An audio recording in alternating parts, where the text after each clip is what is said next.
Tehran की सड़कों पर खामोशी है, मोबाइल फोन चुप है, इंटरनेट गायब है और हवा में बारूद जैसी बेचैनी तैर रही है। दुनिया की सबसे ताकतवर ताकतों में से एक अमेरिका अपने लोगों से कह रहा है, ईरान छोड़ दो अभी तुरंत। और वॉशिंगटन से जो आवाज आ रही है वो किसी चेतावनी से कम नहीं। ऐसा लग रहा हो जैसे जंग बस एक कदम दूर खड़ी हो। पिछले 2 हफ्तों से ईरान सुलग रहा है, सरकार के खिलाफ सड़कों पर लोग उतर रहे हैं और जवाब में सुरक्षा बलों की गोलियां। रिपोर्ट्स कहती है 500 से ज्यादा मौतें, हजारों गिरफ्तारियां। देश भर में इंटरनेट और मोबाइल नेटवर्क बंद कर दिए गए हैं ताकि बाहर की दुनिया कुछ देख ना सके, कुछ सुन ना सके। इस बीच अमेरिका ने बड़ा और बेहद गंभीर कदम उठा लिया है। 12 जनवरी 2026 को अमेरिकी विदेश मंत्रालय ने इमरजेंसी सिक्योरिटी अलर्ट जारी किया। सीधा आदेश, ईरान में मौजूद सभी अमेरिकी तुरंत देश छोड़ दें।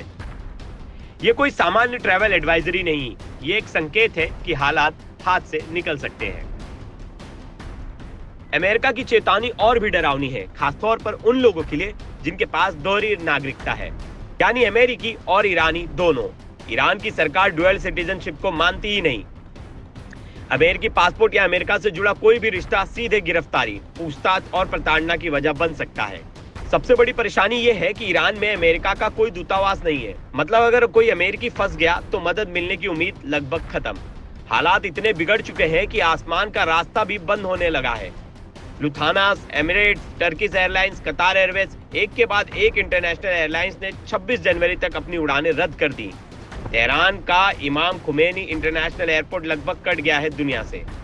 अब अमेरिका अपने नागरिकों से कह रहा है, अगर उड़ान नहीं मिल रही तो सड़क के रास्ते आर्मेनिया या तुर्की निकलने की कोशिश करो। यानी हालात इतने खराब हैं कि सुरक्षित निकासी भी मुश्किल होती जा रही है। और इस बीच व्हाइट हाउस से जो संकेत मिल रहे हैं वो आग में घी डालने जैसा है।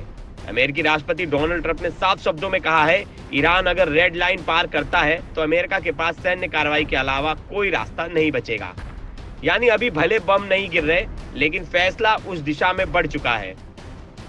अमेरिका पहले ही ईरान के साथ कारोबार करने वाले देशों पर 25% टैरिफ का ऐलान कर चुका है। अब राजनीति दबाव, आर्थिक सजा और सैन्य चेतावनी तीनों एक साथ चल रही है। और दूसरी तरफ ईरान है, जहां सरकार विरोध को कुचलने के लिए पूरे देश को डिजिटल अंधेरे में धकेल चुकी है। दुनिया देख रही है लेकिन कुछ कर नहीं पा रही।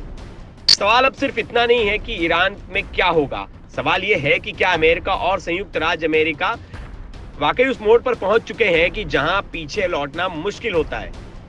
इतिहास गवाह है, जब किसी देश के नागरिकों को इस तरह बाहर निकालने को कहा जाता है तो उसके बाद अक्सर कूटनीति नहीं, हथियार बोलते हैं।